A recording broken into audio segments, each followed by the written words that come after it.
मोदी सरकार द्वारा किए गए किसान विरोधी ट्रेड डील ड्रॉप के विरोध मुख्यमंत्री नायब सिंह द्वारा की जा रही वृद्धावस्था पेंशन व बीपीएल राशन कार्ड और हरियाणा लोकसेवा आयोग में बाहरी भर्ती पर रोक के विरोध में धरना व प्रदर्शन किया जा रहा है। आज मिली जी प्रधान जी, आज प्रदर्शन किया जा रहा है, क्या कुछ कहना चाहेंगे? आज संपूर्ण कांग्रेस पार्टी की तरफ से पदाधिकारियों का एक सांकेतिक धरना रखा गया है सेक्रेटरीट में, जिसमें सभी पदाधिकारी शामिल हुए हैं। विशेष तौर पे जो ये पेंशन कट रही है और हमारे राज्य के मुखिया चीफ मिनिस्टर साहब ये कह रहे हैं कि कोई पेंशन नहीं कटी है, जबकि आप अगर किसी भी जगह देखें, किसी भी गांव में, शहर में साथियों से बात करें, चाहे वो किसी भी समाज से संबंध रखते हो, कहीं ना कहीं बहुत लोगों की, हजारों की तादाद में पेंशनें कटी हुई है।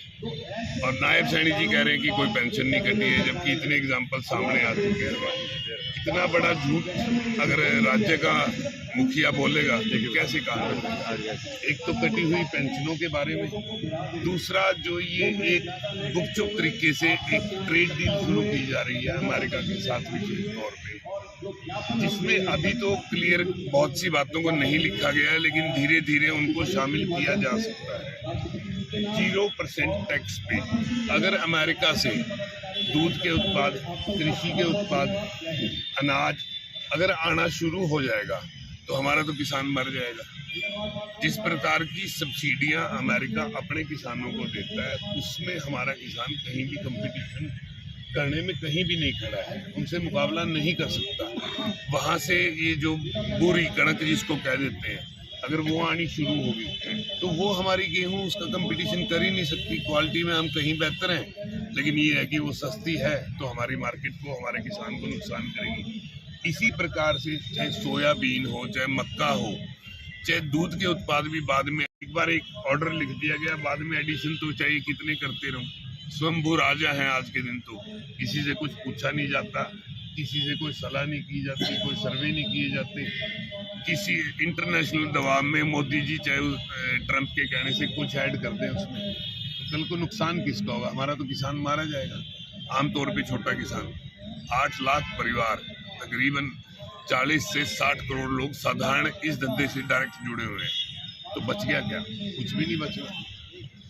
एक जो अंतर्राष्ट्रीय दबाव ट्रंप अपने दोस्त मोदी पर बनाकर इस प्रकार की नीतियों को पास करवा रहा है, जो केवल 2 व्यापारियों के हक में और पूरे हिंदुस्तान के खिलाफ है, तो कहाँ खड़ा है देश? कहाँ खड़ा है रहेगा किसान या एक आम आदमी? किस प्रकार सहन करेगा? उसके विरोध में कांग्रेस पार्टी के पदाधिकारी साथियों ने एक सांकेतिक धरना आज सेक्रेटरीट में रखा है।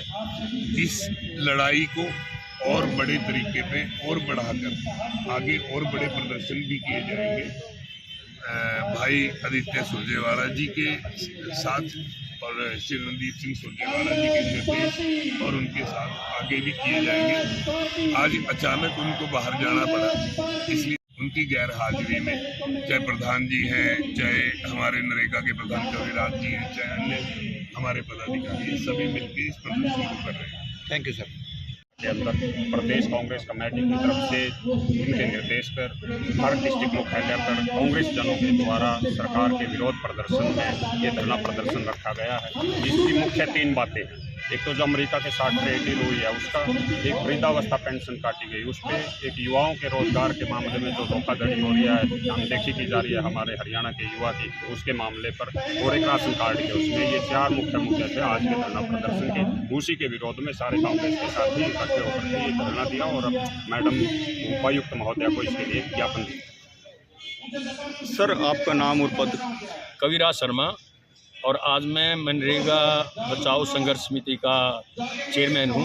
कविराज शर्मा पहले जिलाध्यक्ष था जिला कांग्रेस कमेटी का। और आज ये प्रदर्शन हमारा 4 चीज़ों पर है। भारत अमेरिका ट्रेड डील, बुढ़ापा पेंशन के मापदंड, राशन कार्ड में नाम काटना, HPSC में हरियाणा की युवाओं को अनदेखी करना, 4, और मनरेगा का अलग से, मनरेगा हमारा भी, उसके खिलाफ भी हमारा प्रदर्शन जारी है। सर मनरेगा काफ़ी अरसे से कांग्रेस पार्टी की स्कीम चली आ रही है, तो भाजपा ने इसका नाम बदल दिया है, तो इसकी बारे में क्या प्रतिक्रिया देना चाहेंगे? पहले तो मैं ये प्रतिक्रिया देता हूँ कि जो आपने, और क्षमा भी चाहता हूँ, जो आपने इसको स्कीम कहा है ना, ये स्कीम इनकी है जो नया एक्ट है, ये स्कीम है। और पहला हमारा था मनरेगा का एक्ट था पहले जी। वो एक्ट था। एक्ट का मतलब है राइट था, right to food and security, जैसे आज से बना हुआ है राइट टू वर्क, ये अधिकार था हमारा। उसके अंदर क्या था कि हमें गांव में जो अकुशल आदमी हैं, जो असहाय आदमी हैं, उनके लिए रोजी रोटी का काम करने का अधिकार था, काम करके उनको पैसे मिलते थे।